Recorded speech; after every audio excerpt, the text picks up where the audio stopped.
You have recently moved out of home to live with a friend in an apartment in the city. You love your new independence.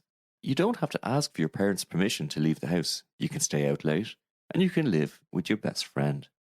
But recently, you've been finding it difficult to manage your finances. Your working hours were cut during the pandemic and were never restored. You love living with your friend, but you didn't realize how expensive it would be. When you lived at home, you never had to worry about paying electricity, heating, or internet bills, not to mention the cost of rent, transport, and food.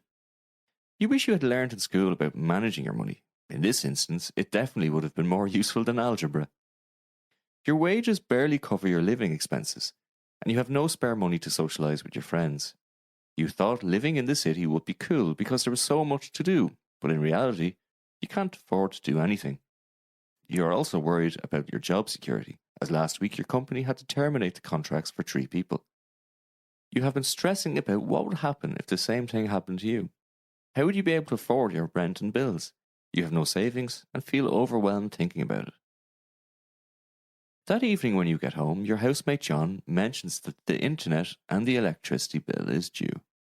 He asks you to transfer your share of the money into his bank account. You let out a big sigh, which John notices, and he asks if you're okay.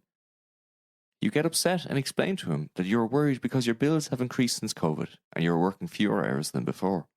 You have been using your credit card more than usual, and you feel overwhelmed and stressed by your financial situation.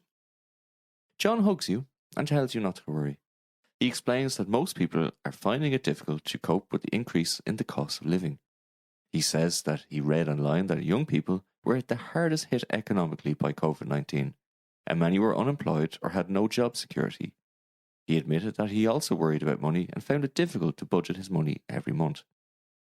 You feel a bit better that you are not the only person who is stressing about money, but unfortunately, it doesn't change that you must do something to deal with the problem.